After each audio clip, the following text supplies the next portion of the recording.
they have the ability to push. The executive can push what it wants in the assembly, for sure. And I think it's a good political game for any government. I mean, the government wants to achieve its objectives, so get the numbers.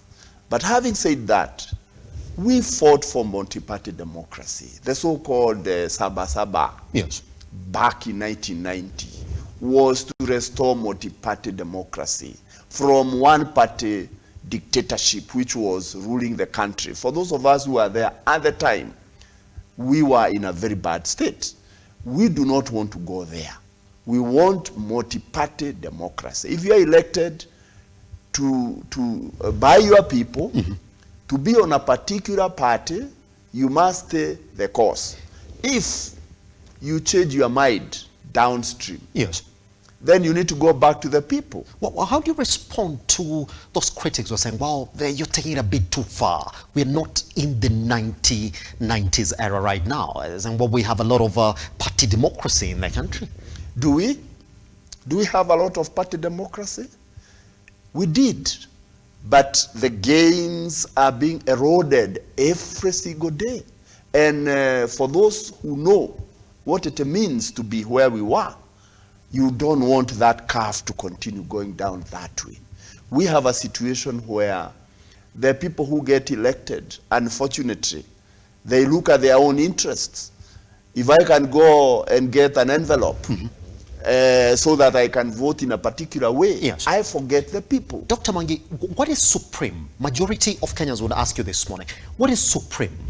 Because here's Opiyo Wandanyi saying, we're pulling out because we do know majority of the members of parliament who went in through our party ticket have already been absorbed into the side. Well and good, you're observing it.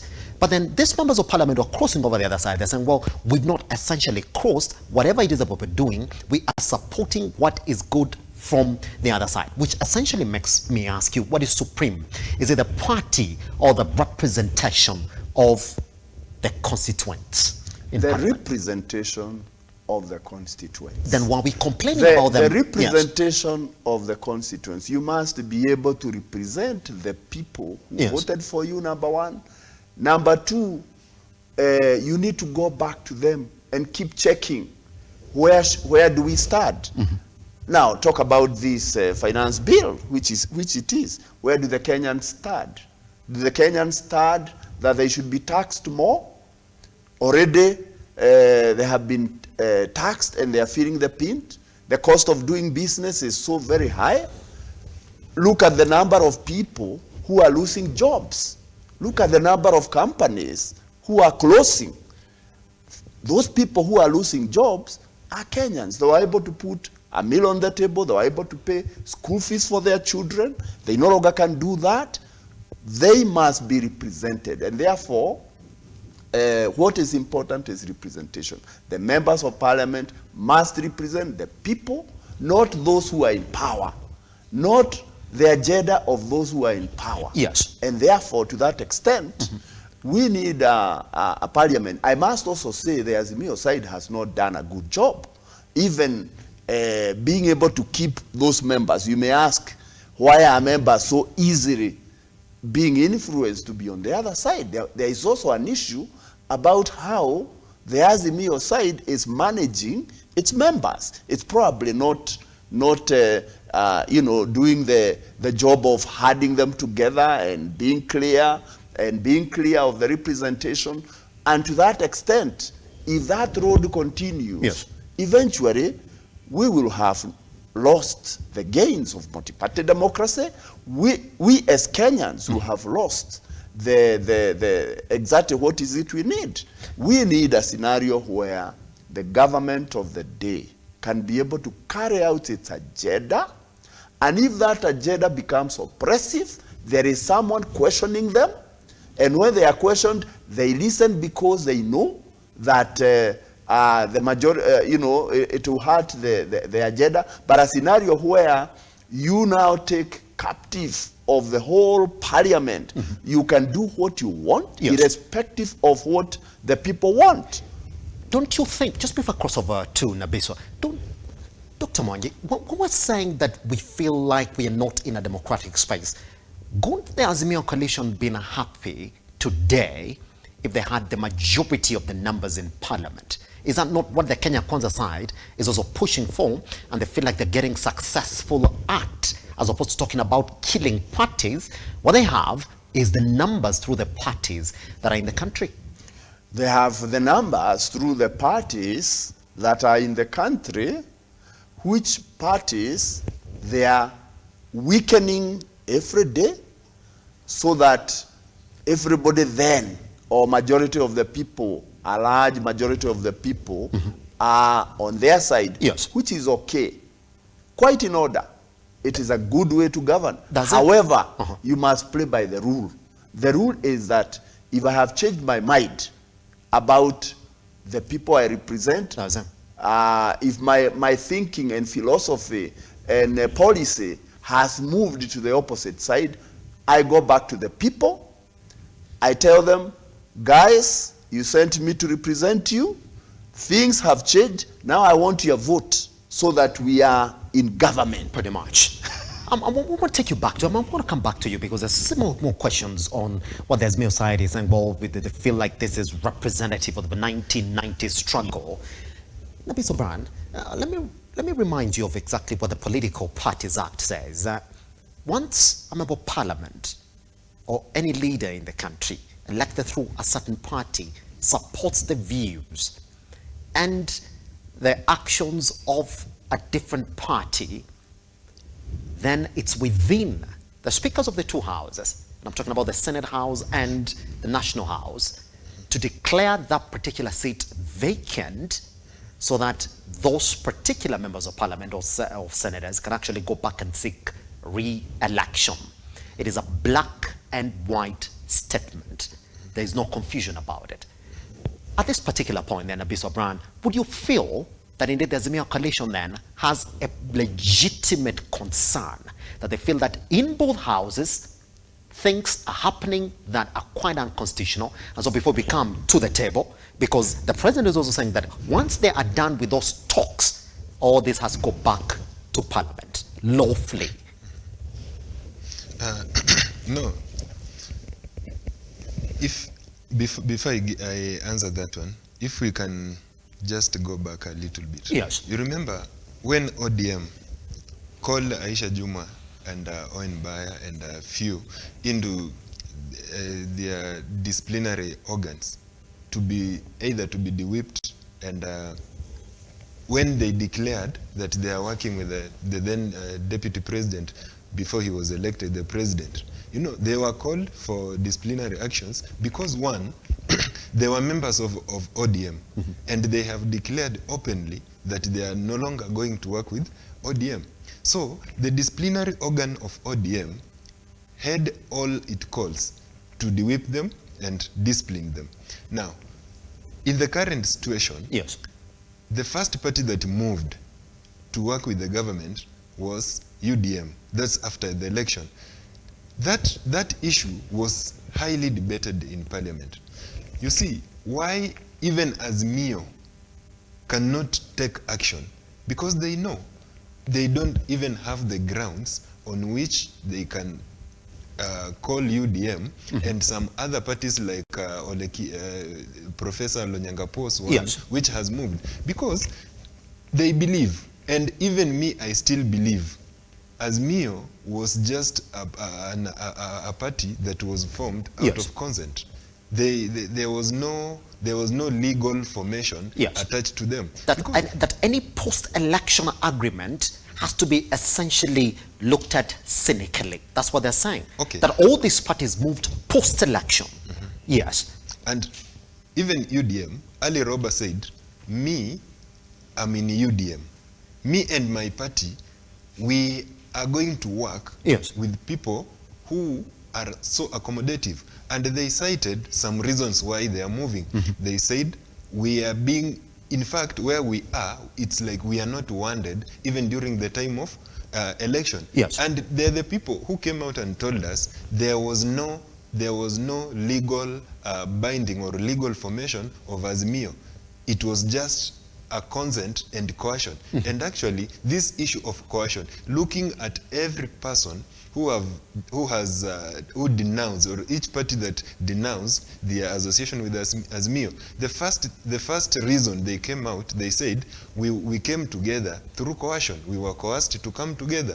And they will tell you, there was no any agreement that brought us together where we signed that it's true we are in Azimio coalition.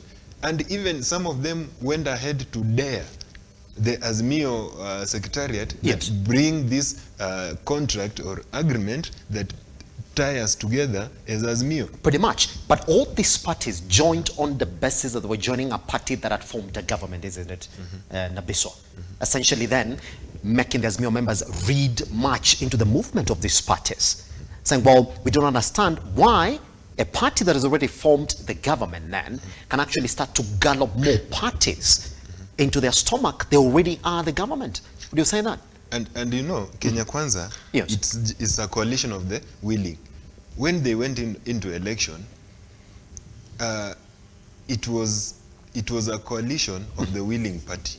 It was not a political coalition whereby you will say it is that they presented their candidates as per their parties. Yes. Kenya Kwanza was a coalition of willing. That was there was UDA, which formed which gave the presidents, and this party came together. Now, even right now, these other parties, 6 months have elapsed. They can say we are coming as a party to support your agenda. We are not joining you, but we are supporting your agenda. We are supporting your agenda. Yes. And the agenda here, the agenda is to move the country forward. Even when the member of parliament is elected, he asked people to vote for him so that he can work for them. Now, it will be hard for you to go back to the people, because the people, actually, I doubt if when the electorate are voting for a particular member of parliament, they are voting for water, electricity, CDF, education, sanitation, and all those and things. The entire party manifesto, you would say, which essentially took them into government. The party manifesto, yes, the party manifesto, more so in this country. You know, our democracy, I may say, it's still at the toddler stage. It's not like these are developed countries like USA, whereby even the senator will advance the agendas of the party. You know, in this country, it's the party's agenda are only at the presidential the president's level, but here down here it is an individual. What are you going to do for us? Nabiso, which then makes me ask you the same question that I asked Dr. Mwangi. What is supreme? Is it the party, or is it the representation of your constituents? It is the representation of the constituents. But in the National House, can't you see that the party now is more supreme? Yeah, it is. Yes. Because even now that party, like now the ruling party, it has to deliver. Even you, even the elected member of parliament has to deliver. How then do you read into the conversations to the enactment of the Finance Act through the voting process? Your president pronounced himself. The deputy president pronounced himself as well in terms of how they expected their party members to vote. And that's where the Azimio coalition is reading foul play. That why are you telling your members on exactly how to vote instead of letting them make that decision by themselves? Is that where now then we will feel, we don't like it on exactly how things are going in the National House? You know, where the president might have pronounced those words and his deputy, they have a government to run. They promised people, they promised Kenyans how they are going to deliver. But now, how are they going to deliver? They cannot deliver without this finance bill. Where actually I still feel the opposition led themselves down is actually letting the whole process out of hand. Because how comes you feel that the bill that has come from the government looks to be punitive in your own thinking, and you are not there to fight till the end? Didn't they already know what the outcome was going to be?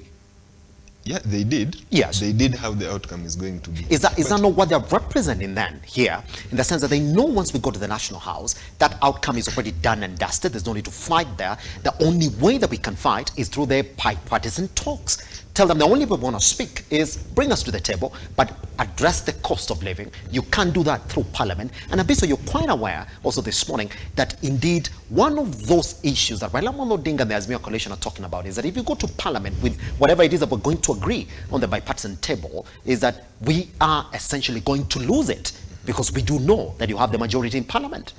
You see, the whole issue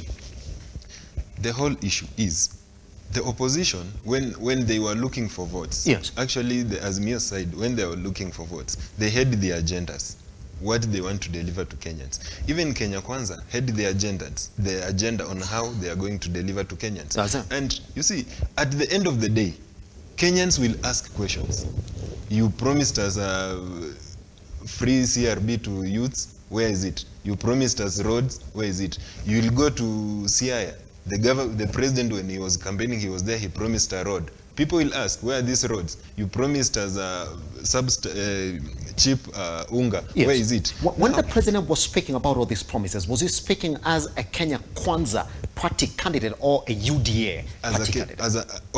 As a Kenya Kwanza, first, he's a UDM, member of UDM. Yes. Secondly, he's a Kenya Kwanza. Yes. So he was speaking because the manifesto was drafted upon as a Kenya Kwanza manifesto. Yes. Now, this manifesto, when they formed the government, they have to implement this manifesto.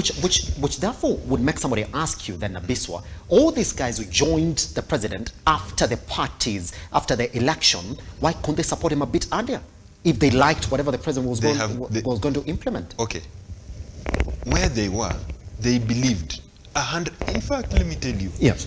Any member of who was on the other side, and you know, I'll still say, Azimio had only one candidate in this country. There was only one candidate in this country for Azimio. That's the president, Mheshimiwa Raila Odinga. Dr. Mangi, was that the particular case that the Azimio side only had one candidate, was essentially Raila Amolo Odinga, leading to the August election? The Azimio was a coalition. Yes. It had Wiper, the Wiper leader Kalonzo Musyoka. Yes. Who was looking for votes for Azimio, hoping that he would be in government. It had, of course, the ODM brigade, led by Right Honorable Raila Amolo Odinga, who was their presidential candidate for ODM, and also now for the coalition. It had the Jubilee. Remember that the president of the day by then, Uhuru Kenyatta, who has been the party or was the party leader of Jubilee, and he was supporting Raila Amolo Odinga. So Azimio was a coalition, and what all the parties that were there as members of the coalition with a belief that they would win the election. Of course, every party wants to win the elections. Yes.